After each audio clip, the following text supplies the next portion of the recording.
Welcome to the Love Government. I'm Dennis Leary. We are presenting a series of videos called Sex Cards. The sex cards are here in front of me. These are tarot cards, and tarot in our interpretation means to love, as to set things up in rows like this, which is an act of love if it's bringing about a structure of love. We are on a journey going through a structure, which is this card layout. It's a card game, and it's also a story, and it's also a relationship.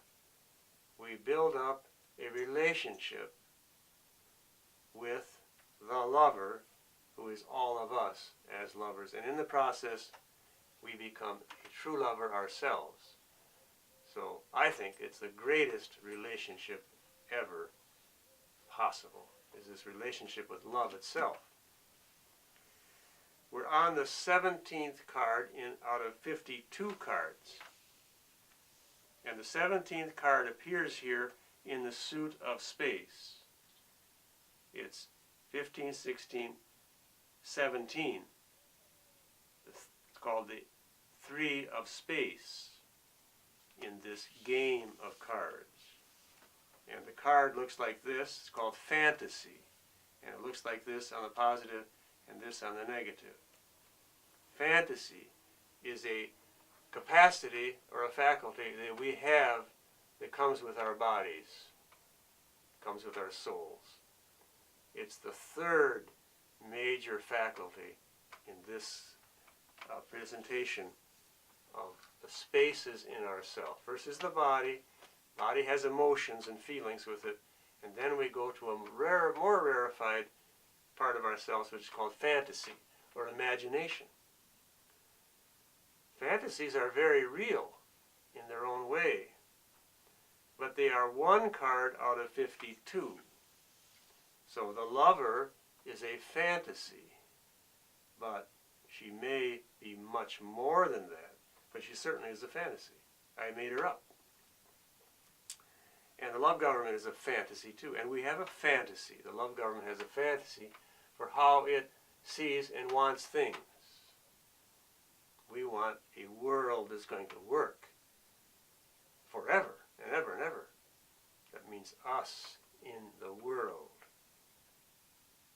And it's different fantasy than what is presented in our culture today, which is an anti-love type of fantasy, covered over with fanciful things like romantic ideas and sentimentality, but the real thing that's going on in this world today is not what we think it is in fantasy. So fantasy is part of ourselves, and it's a very powerful self.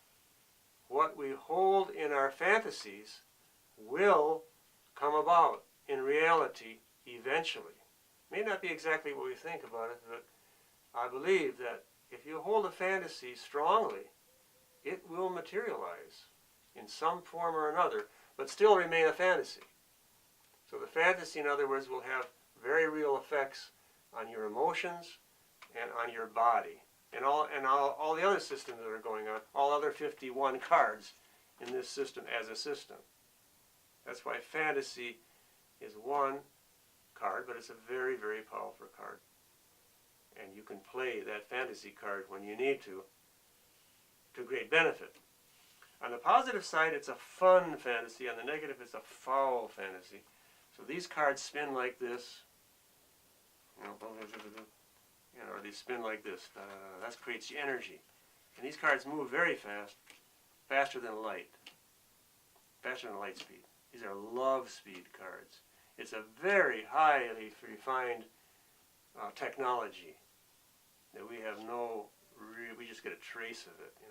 We say love makes the world go around. Love makes not just the world go around, makes the universe go around. And that's the great, great sacredness at the heart of it all. So let's talk about this. The knight could be male or female, so let's say it's feminine, holding up a golden crystal ball in front of her. Holding up this ball, that's representing her fantasy. She's looking into a crystal ball what are my fantasies? And then there's a star in there. So the main fantasy is we are stars. Head, 2 arms, and 2 legs make a star configuration. It's called pentacle in the tarot card system. So she's looking at her fantasy, and she's modeling for us looking at our own fantasies. These cards are cue cards. They're clue cards. They represent things that are going on in us. They're mirrors, and they're also windows. Windows out into greater reality, but these cards are representations, models of what's going on within us. And the fantasy is one of them. If we look at our fantasies, what do we want in our fantasy? What do we really want? And then how do we picture it? Do we go for it? Or do we not? Or are there, what is going on in our imaginative life? Now, the love government is presenting a particular viewpoint. It's not the only one. It's one particular viewpoint among very many. And that viewpoint is all under the guidance, the government, the arrangement of the lover, or love herself.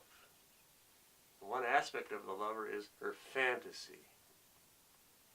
And it's a fantasy of love. We see a loving government going on based on what appeared in our origination story, which is told, by the way, in the book, in the Love Government website. The book tells the beginning story. We all have a beginning story. It's called Celebrating Your Birthday. That was a beginning story for us, and it's told over and over. It's a ritual. It's a cultural ritual in our society to celebrate your birthday, because that's when you arrived on the scene. Well, you can do that also in a global sense, a cultural sense. When did our whole species arrive on the scene? We can celebrate that kind of a birthday too. We don't, but we could. And that goes back, we say 100,000 years ago, we arrived on the scene. Very quickly in evolutionary time, we appeared. And that's partly fantasy and partly scientific reality. Now, if we don't have a positive fantasy, if we don't have that, one that really works for us as individuals or as a culture, we're going to be doing something else. It just stands to reason. If you don't have a fantasy that's working, you create a vacuum inside of your fantasy capacity, and then other things are going to come in. The vacuum will suck it in. And then you get what is called foul fantasies. They come in by their own accord, because you're inviting them in by creating the space for them to come in. And this card represents an old Greek myth of Charon, the boatman, taking the souls over the river Styx into Hades. That was the pagan myth. And then you see a woman and a child going across to Hades. And there are 6 swords here in the boat. Now those swords are Roman swords. A Roman sword was a sword stuck in the ground, in this case the boat, and the hilt is this way and the handle is this way. It makes a sword. And they use those swords to exert their power. Even today, Roman Empire is held up as the model for what we have today. Now we have the global empire, and we have the Americans as the military arm of that global empire. And there's also a financial arm and there's a spiritual arm. There are 3 cities in the world that act as nations: Washington, the Vatican, and I forgot the third one. Financial, London. The city of London, Mile Square, the Vatican City, and Washington, D.C. are cities and also nations. And they represent, just a representation, I'm not blaming anybody here, I hope. Washington is the military, the Vatican is the spiritual, and London is the financial. So this is part of the empire building, and that's this again, and it's done with the power over system of the sword, which is a translated penis, phallus of power. And these swords here are the power taking the souls, really we would say taking them to hell. And these myths have a truth in them because if we look at our culture today, we are on the road of this. We are going to hell. Our culture is going to hell. The way it's going. It's not sustainable, we say in a fancy way. It's not sustainable. Eventually, this pyramid can't sustain itself. What does that mean? It can't sustain itself. It's going to collapse into chaos.